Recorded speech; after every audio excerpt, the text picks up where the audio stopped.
جناب اشفاق حسین صاحب سے ہے جو ہماری درخواست پر کینیڈا سے اس پروگرام کے لیے تشریف لائے ہیں۔ کچھ شخصیات ایسی ہوتی ہیں کہ جو کسی زبان یا ثقافت کی ترقی کے لیے کچھ نہ کچھ اپنی خدمات پیش کرتے ہیں، لیکن کچھ شخصیات ایسی ہوتی ہیں کہ جن سے اس زبان یا اس ثقافت کو پہچانا جاتا ہے۔ جناب اشفاق حسین صاحب کا کام یا آپ کی خدمات اتنی ہیں کہ نہ صرف ہند و پاک بلکہ مغربی دنیا میں بھی جب جینا ہے تو گوشۂ تنہائی میں اے دل معنی کی طرح لفظ کے سینے میں اتر جاؤ۔ اشفاق حسین صاحب نے عملی طور پر اس پر ہمیں یہ دکھایا ہے۔ انہوں نے اپنی زندگی اس طرح جی ہے کہ انہیں دیکھ کر ہمیں یہ محسوس ہوا کہ ان کی زندگی کا مقصد کیا ہے۔ ان کی زندگی کا ایک تصویری البم ہم آپ کے سامنے پیش کریں گے، جس کی تصویر 1000 داستان آپ کی۔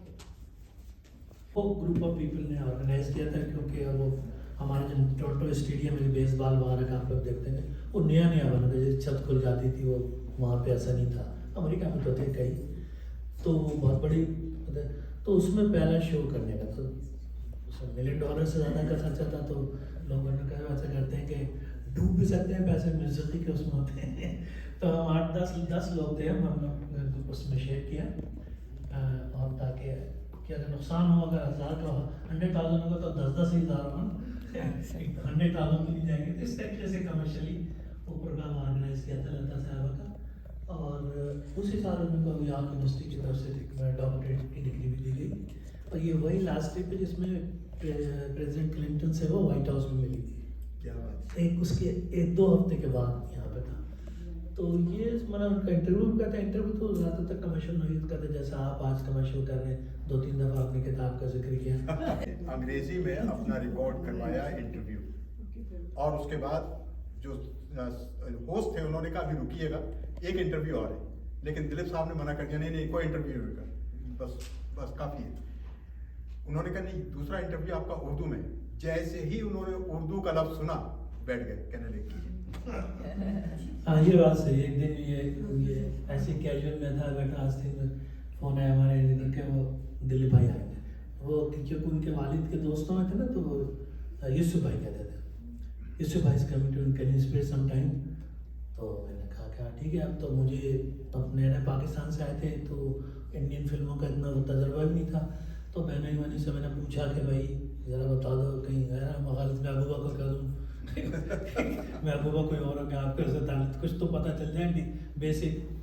تو وہ سب معلومات کر کے تیار پرچے ورچے پہ کچھ سوال بھی لکھ کے لے وہاں کیا۔ تو پہلا انٹرویو تھا سارا بانو تھی، اور وہ کاٹ کر دروازہ کھٹکھٹائے مؤذن مرحبا کیا خوب بولا، تیری آواز مکی اور مدینے۔ تو اس میں کیا کہتے ہیں، یہ میں چلا تھوڑا نروس بھی ہو رہا تھا۔ یہ 1985 کی بات ہے، ہاں 85 کی بات۔ تو وہ کسی ایک چیریٹی پروگرام میں آیا تھا، آخری پروگرام تھا ان کا، خود نہیں آیا تھا اس سے، اور فلم میں تھے، ان کی بڑی فلم آئی تھی جو امیتابھ کے ساتھ کی تھی، اس کے بعد پھر ختم کر دیا تھا انہوں نے فلم سے۔ تو یہ چیریٹی کے لیے آئے تھے، کوئی لیڈیز کا عورتوں کا پروگرام تھا، اس سلسلے میں آئے تھے، تو خواتین تھے کچھ ان کے ساتھ آئی۔ تو جب انٹرویو ہوا تو یہ سارا بانو، یہ ہے ٹی وی پہ سارا بانو، اور کیا کہتے ہیں یہ دلیپ صاحب اور ہماری چندر شیکھر جن کا پیاری تصویر تھے، تو انہوں نے ان کا اپنا انگریزی میں انٹرویو کیا۔ چھوٹا سا اسٹوڈیو تھا، اس کا 1/4 آف دس ہال، کوئی بہت بڑا نہیں تھا زمانے میں، ہوتا تھا نا وہ پرانا زمانہ جو ہوتا تھا۔ تو اس میں انٹرویو کرنے لگے، تو کیمرہ میں لگا کے ساتھ مائک لگا کے بیٹھے، گھنٹے 1.5 کا انٹرویو یوٹیوب پہ ہے، بہت ایکسکلوسیو ہے، انٹرویو دیکھنا چاہیے۔ تو جب دیکھ کے اٹھے تو جیسے 3 کرسیاں رکھی نا، تو 3 کو دلیپ کمار صاحب کی سہارا کی اور چندر شیکھر کی۔ تو اس کے بعد اس نے ایک کرسی ہٹانا تھا، تو اسٹیج تھوڑا سا سیٹ کرنا پڑا، تو یہ ہو رہا تھا، تو دلیپ صاحب بیٹھے ہی تھے، تو سارے کی کرسی ہٹائی، پھر وہ ادھر گیا، تو اس کا میں نے کہا کہ مائک ہٹاؤ، لیکن انہوں نے نو ٹیک آؤٹ۔ اور وہ آج کا زمانے میں، زمانے کے دلیپ صاحب ٹاپ پہ تھے، نو ٹیک آؤٹ۔ تو یہ کیمرہ میں لگے، تو وہ وہاں سے بات ہے کہ یوسف بھائی اردو تو وہ تقریباً ایسے اٹھ چکے تھے اور جیسے ہی اردو کا نام سنا بیٹھ گئے. اور کوئی بھی آدمی اس میں 1 گھنٹہ 2 گھنٹے ویسے تھا اور اس کے بعد کہیں جانا بھی تھا ان کو کسی جگہ لنچ سمجھ لیجیے. تو بیٹھ گئے تو میں پرچہ پہ سوال 2-4 لکھ کے لایا تھا. پہلی دفعہ میں زندگی میں پہلی اور آخری دفعہ انٹرویو ایسے ہی کیا. نروس بھی تھی کہ آپ کسی کے بارے میں جانے نہیں تو اور بات ہے. تو پہلے سوال کرنے کے بعد مجھے جواب سے اندازہ ہوا کہ یہ اردو سے مطلب سمجھ رہے شاعری ہے تو ہماری فیلڈ ہو گئی تھی. پھر میں نے وہ پہلے سوال کا کاغذ بھیج دیا, پھر زندگی میں کبھی کاغذ نہیں اٹھایا. That was the last time. تو وہ ادب اردو کا اور پہ بات کرتے رہے سارے پورے انٹرویو. ہمارا کوئی آخر میں انہوں نے کہا بھی کہ خود تعریف کرنے نے انٹرویو کی کیونکہ ہم نے کوئی فلم کی بات نہیں کی کیونکہ آتے ہی نہیں تھا. تو ایسے نیم حکیم خطرے جہاں والی بات کر دوں کہ آپ نے انداز 1960 میں بنائی تھی, مانو تو 50 سال پہلے بن گئی تھی. ظاہر ہے جب آپ پتہ نہیں ہوگا سکسر مارے گا کہیں نہ کہیں مارکیٹ میں پکڑے جائیں گے. تو وہ ادب کس میں تو قصہ خوانی بازار, ادب کا لٹریچر, اکبر الہ آبادی, یہ سب چیزیں اس میں ہیں. تو وہ انٹرویو آدھے گھنٹے کے لیے نشور تھا. تو اس میں جب میری بچی چھوٹی تھی تو اس میں اس زمانے میں آتے تھے بڑے بڑے نا کیسٹ ہوتے تھے. تو اس میں سیسمی اسٹریٹ کو سیٹ دیا گھر کے اس میں میں بھی ذرا ریکارڈ وکارڈ رکھنے میں دے دیتا. تو ابھی بہت عرصے کے بعد بیٹے نے میرے کاغذ کو کاٹ کے 16 منٹ کا وہ لگایا. تو وہ کوئی 500,000 لوگوں نے دیکھ لیا. اس کے بعد جب انتقال ان کا ہوا تو اس کے بعد وہ 1.5 ملین کے خریدار آ گئے. کوالٹی لیکن امپورٹنٹ بات یہ ہے. پھر دوسری چیز بڑی چیز شخصیت دیتے ہیں جب وہ ان کا انٹرویو ہو گیا تو آگے چلے گئے اور جہاں جانا تھا ان کو. تھوڑی دیر بعد میں نکلا تو دلیپ صاحب کھڑے ہوتے اور سارا جیسے تو پارکنگ لاٹ میں سنڈے کے دن تو میرے پاس آئے کھلنے کے بہت ہی جیسے ریکویسٹ کی. اور وہ پاکستانی کا مطلب سمجھتے ہیں پنجابی. تو پنجابی میں انہوں نے ہاں پاکستانی میں پنجابی اور پنجابی بات کی تو ذرا ان کو وہاں یہ میرے پلیز یار آپ کو زحمت ہوگی تھوڑا سی ہمارے ساتھ آئی ہیں, ان کو اگر آپ چھوڑ دیں ڈراپ کر دیں تو بڑی مہربانی ہوگی. کیونکہ جو آرگنائز آیا تھا وہ صرف سارا والوں کو اور ان کو لے کر جا رہا تھا اور ڈائریکشن دوسری تھی کوئی 1 گھنٹے والی تھی. تو انہوں نے کہا یہ 2-3 خواتین ہیں ان کو آپ ڈراپ.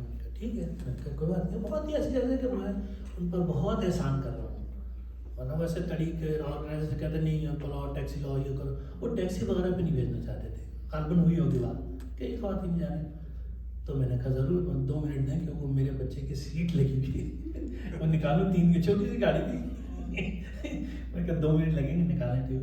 اس کے بعد وہ 2 خواتین ایک برابر ہے بیٹھی. اس کے بعد تھوڑی دیر بعد وہ میں کسی کو نہیں جانتا تو میں تھوڑی دیر بعد وہ پیچھے جو خاتون تھے انہوں نے کہا کہ آپ جو برابر بیٹھے ان کو جانتے ہیں. میں نے کہا نہیں میں ابھی دیکھا میں نے.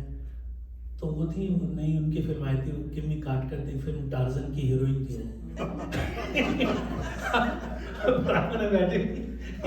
تو میں نے کہا معاف کیجیے گا میں پاکستان سے میں تعلق ہمارے اب بند ہے آپ کی اس فلم چلتی نہیں ہے تو ہم لیکن میں نے دلیپ صاحب کے اتنے بڑے پیمانے کہ اتنی سی ریکویسٹ کی اور آپ یقین مانیے ایسا لگتا ہے جیسے مجھ سے کوئی وہ کہہ رہا ہوں کروڑوں کا قرضہ ذرا دے دیجیے ایسا لگ رہا تھا صرف اس کے لیے. تو ویسے یادگار چیزیں ہوتی ہیں کبھی کبھی مواقع مل جاتے ہیں.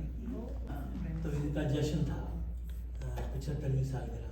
میں لاہور سے شہزاد احمد تھے, ڈاکٹر سلمان عباسی لکھنؤ سے, قاسم صاحب ہیں, میں ہوں, اس کے برابر بخش لال پوری, لال کمار, سہر انصاری صاحب ہیں, پروفیسر فتح ممبری.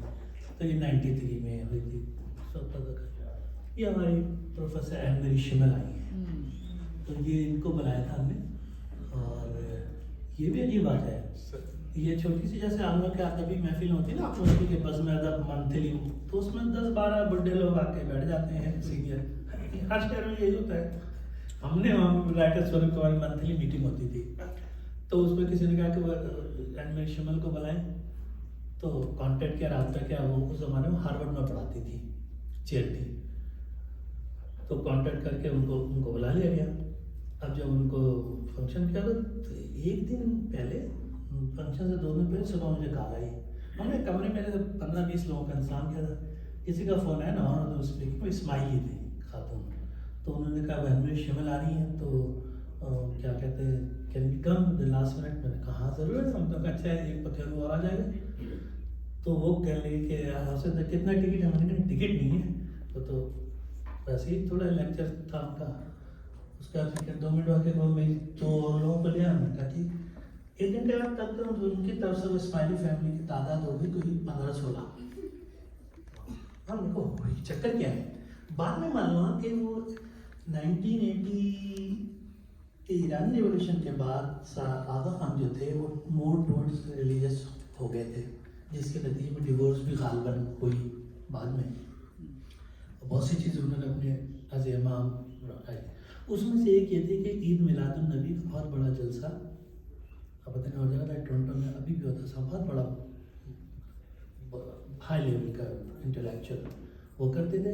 اور اس میں یہ زمانے میں انہوں نے سب سے بڑا ڈونیشن دیا تھا $10 ملین کا میگل یونیورسٹی کو. اور میگل یونیورسٹی جو ہے آپ پتہ کہ یہاں پہ ہمارے اسلامی علوم کی بہت بڑی درسگاہ رہی ہے ابھی بھی، جس کا ریپوٹیشن ہے اس کی ہے، یا اورینٹل کا انگلینڈ کی، اس کو لیا تھا. تو وہاں پر اب کہاں ہے؟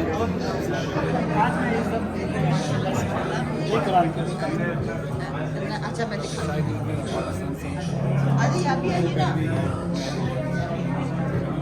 آ سکتے